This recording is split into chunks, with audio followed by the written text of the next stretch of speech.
Bonjour les amis et bienvenue sur la chaîne Comment expliquer. Je vous avais dit la dernière fois que j'avais envie de vous partager quelque chose de particulier, mais je vais faire une parenthèse. Je vais faire une parenthèse parce que j'ai envie de vous parler de différentes choses que j'ai reçues ces dernières années. Donc j'y vais direct, droit au but. Il y a à peu près 3 ans, j'étais en train de participer à un séminaire et un samedi matin, je me rappelle bien, pendant le temps de chant qui était animé, pendant le temps de louange, eh bien moi j'étais de mon histoire. Et mon histoire, c'était que Dieu était en train de me donner une image. Je recevais cette image d'une personne, d'une dame un peu âgée, sur un banc d'église, qui était très concentrée sur ce qu'elle faisait et visiblement en train de prier. Et parallèlement à cette image qui me venait à l'esprit, je voyais qu'en fait cette personne avait peu de connaissances, cette personne savait peu de Dieu, mais en même temps,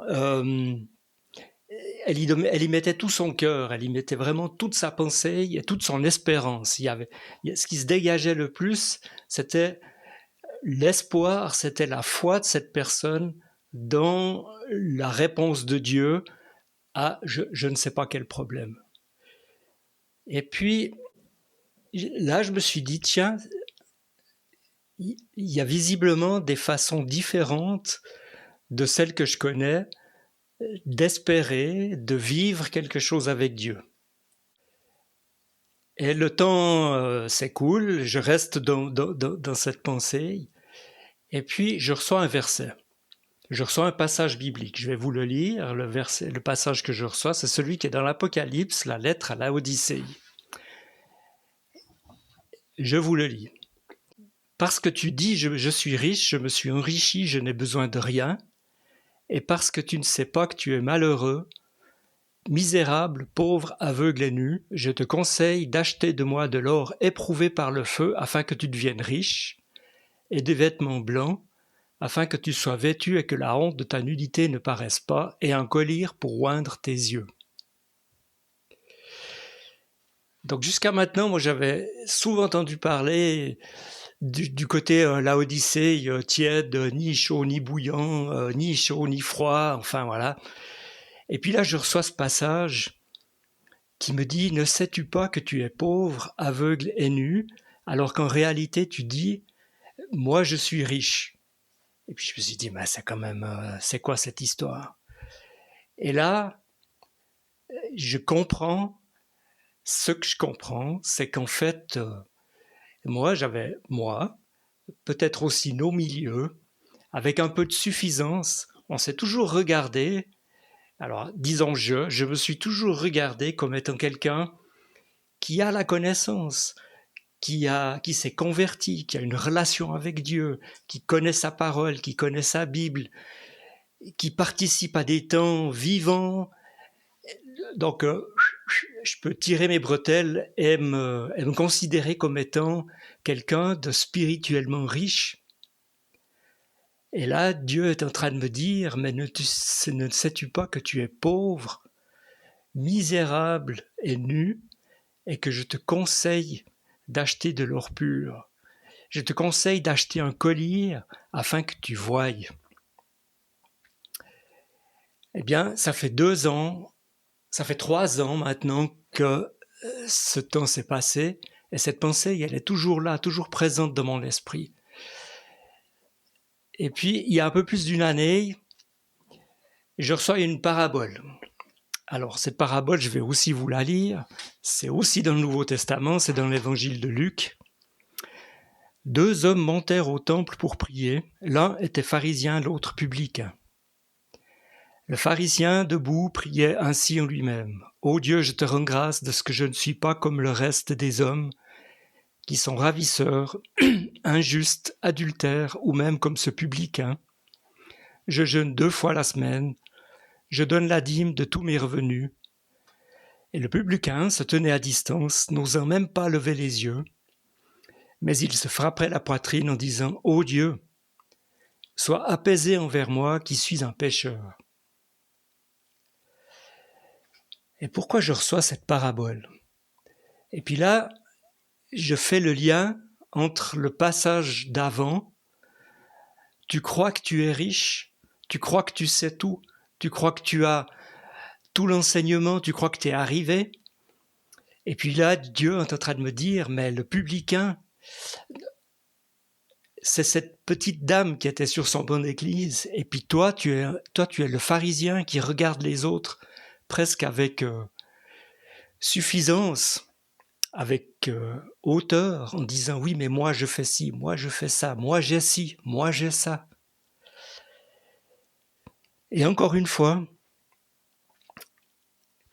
j'ai ce passage, viens vers moi, achète de l'or, achète quelque chose qui est vrai, quelque chose qui est authentique, quelque chose qui résonne au fond de toi. C'est ça qui est important. Aujourd'hui, le monde a changé. Il y a quelques années en arrière, je ne veux pas dire que c'était facile, mais vivre sa foi, vivre son identité de chrétien, c'était relativement facile, parce qu'il n'y avait pas quelque chose dans notre société qui nous empêchait, ou tout d'un coup maintenant nos pensées, ou nos jugements, nos valeurs sont différentes des autres. Et on doit prendre position. Et ça, c'est moins simple, c'est moins facile. Alors aujourd'hui, ma question, c'est pas tellement d'amener un jugement sur quelque dénomination que ça soit, pas du tout. Ma question, c'est de dire, Dieu nous avertit aujourd'hui que les temps ont changé, qu'aujourd'hui, tu peux pas te contenter de dire, moi, je suis dans le bon bateau. C'est étonnant, hein, ça. Parce que ça, c'est quand même quelque chose qu'on aurait pu entendre il y a quelques années en arrière de certaines communautés mondialement connues qui ont tout. Et quand on dit le monde chrétien, eh ben, tout de suite, c'est la première chose qui vient à l'esprit.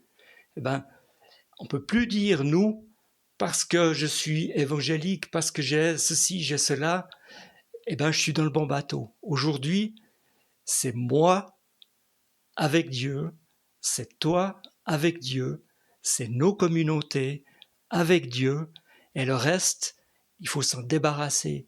Aujourd'hui, il faut aller à la source, il faut aller dans la simplicité. Et j'ai toujours dit et compris, l'évangile, c'est simple. Jésus dit, heureux les simples d'esprit, car le royaume de Dieu leur appartient. Ça veut dire quoi ça? Ça veut pas dire heureux les... Hein? Ça veut dire heureux ceux qui prennent les choses simplement, authentiquement, c'est ça, sans se compliquer la vie, sans aller chercher midi à 14h. L'évangile est simple, l'évangile est clair. Et aujourd'hui, Dieu nous avertit par différentes choses. Regardez le monde qui est autour de nous, il est en train de devenir à moitié fou, ce monde. La Terre aussi est en train de vivre des événements qui sont particulier. Eh bien, si je prends l'Apocalypse, où il est dit, ces choses arriveront, mais les hommes continueront de faire comme ils ont toujours fait. Ils ne vont pas revenir vers Dieu. Alors aujourd'hui, soyez les gens qui reviennent vers Dieu, parce que Dieu vous appelle aujourd'hui. Ce n'est pas un jour de jugement. Aujourd'hui, c'est un jour d'appel. Dieu nous appelle, Dieu t'appelle, Dieu m'appelle. Aujourd'hui, si tu entends sa voix, n'endurcis pas ton cœur. C'est aujourd'hui le jour du salut. C'est aujourd'hui le jour pour venir rechercher ce que tu as eu, ce que tu connaissais, peut-être ce que tu regrettes un petit peu au fond de ton cœur. C'est le premier des messages que j'ai envie de vous partager. Il y en a encore quelques-uns qui sont des messages pas d'expliquer comment, pourquoi, mais des messages pour notre temps, des messages clairs par lesquels Dieu me parle. Et je crois que Dieu te parle et Dieu nous parle aussi aujourd'hui. Je te souhaite la pleine bénédiction, je te souhaite de vivre quelque chose de sincère, d'authentique, de vivant, de profond avec Dieu. Et je me réjouis de te retrouver sur cette chaîne Comment expliquer. À tout bientôt. À tout bientôt. Salut.